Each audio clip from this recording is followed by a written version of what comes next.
Shiv, country like ours have asked Israel to delay the invasion, but it's very clear. We have seen what happened on the West Bank. A mosque has been hit. It seems like Israel will not be holding back. The thing is, each new day is bringing a new calculus to this entire unfolding conflict in Israel and Palestine. Now, it's been over 15 days, well over 2 weeks since the October 7th attack. The running theme throughout this time has been, when is the ground operation going to begin? When is the invasion of Gaza going to take place? That hasn't happened yet. But the airstrike in the West Bank, the first airstrike so far in this cycle of the conflict in the Jenin refugee camp under the Al-Ansar Mosque, has once again escalated the possibility and brought the focus back on that ground operation. Over the last 3 to 4 days, the focus had shifted from whether that ground operation is going to happen to whether Israel can fight a war on 2 or 3 fronts. And that 3-front battle has become official as of early this morning. The Hezbollah crossfire is already taking place on the northern border between Israel and Lebanon. What's happening in Gaza is taking place. There was a rocket that landed outside the Ben Gurion airport in Tel Aviv just minutes after I landed yesterday in Israel's capital. And as of early this morning, there's been that strike in the West Bank, the first around this time. So things are not looking good as far as a de-escalation is concerned. Israel's stand is very clear. They're saying, what do you want us to de-escalate about? This is about hunting and decimating the Hamas. So there can be no de-escalation at this point of time. That ground operation will happen. Countries like India have, advised restraint. The US has advised restraint a number of times because of the possibility of a humanitarian disaster. But that ground operation, in my view, may not happen in the way that we understand it. It'll happen in phases, but it definitely is going to happen.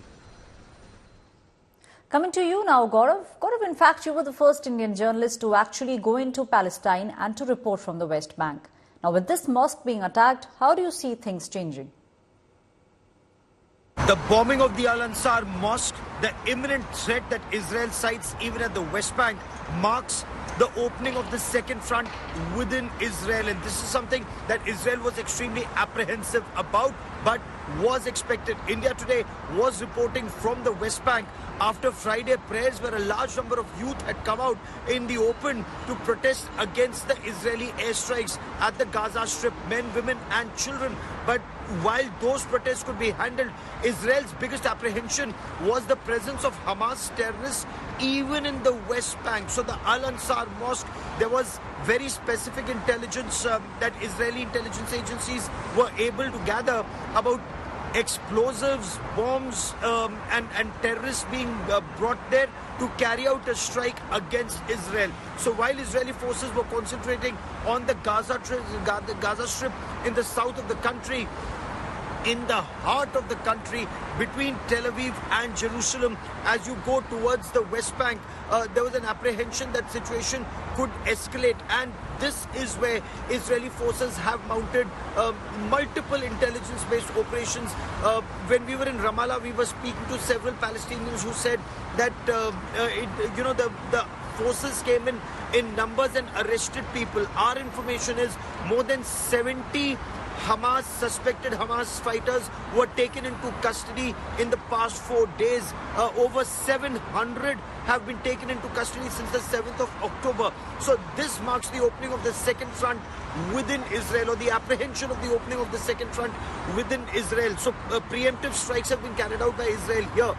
Overall, so one front is the Gaza Strip, the second front could well be the West Bank, and the third front is the Lebanon border. So Israel is now actually geared up and fighting on 3 fronts. Shiv, now we all know that it will be a 3-phase ground operation in Gaza. It's almost been 16 days now. What do you believe will be next when we speak about Gaza? Now, the ground operation suspense has been continuing, like I said, throughout for the last 16 days. But remember that the most crucial point as far as the ground operation is concerned is the hostages. Israel has confirmed, 199 families have been contacted, which means there will be an excess of 200 or 250, hostages of both Israeli nationality as well as other countries inside Gaza at this point of time. And that complicates not just the airstrikes, but especially, what the the Israeli Defense Forces plan to do in Gaza. This is not a slapdash operation by any stretch of imagination, but Israel is galvanized. It believes that the grief and the commitment that it needs to show right now in terms of ensuring that Hamas is never allowed to recover any of its potency is something it needs to see to the finish. The first phase was the airstrikes. The second phase has been a lot of intelligence gathering, trying to get some hostages out. 2 hostages being released after mediation by Qatar and other countries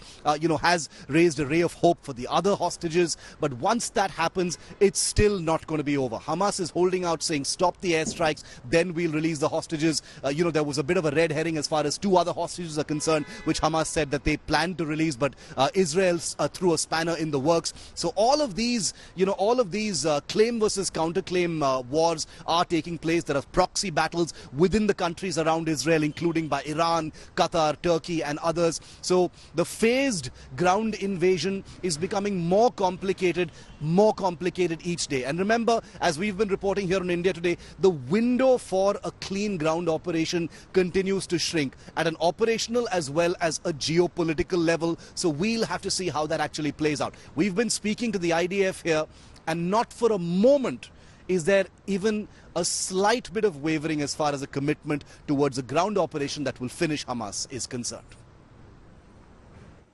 Gaurav, now one Hamas commander has been killed in the West Bank attack. Israeli Prime Minister Benjamin Netanyahu has made it very clear that their operations just have one goal, and the goal is to decimate Hamas completely. What about those Hamas leaders which are in fact hiding abroad?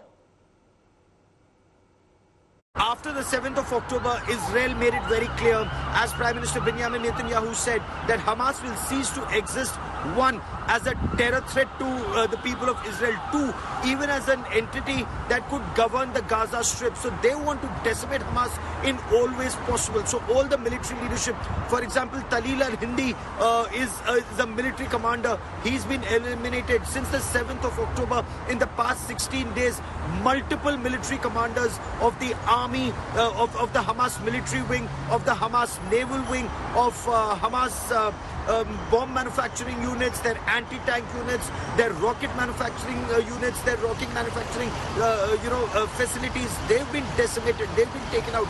But the top leadership that lives in Qatar, some of the leadership that lives in Lebanon, Israel says they will decimate everyone, they will neutralize everyone. For example, Israel has gone on record to say that Yahya Sinwar is a dead man walking. Is that also the case with Ismail Haniyeh? Israel says the top leadership lives in luxury, in plush apartments and plush mansions in Qatar. There are others who live either in Iran or in Lebanon or in other parts of the world. So Israel says gradually, at least that is what sources are telling us, whether it was like after the Munich Olympics in 1973, each and every perpetrator of the terror attack on Israel was systematically sought out and eliminated. Israel intends to do the same, but priority 1 is to ensure that there is no Hamas at the Gaza Strip. So the targets are being softened from air and artillery right now. Ground offensive could start in the days and weeks ahead, perhaps after bringing back the hostages.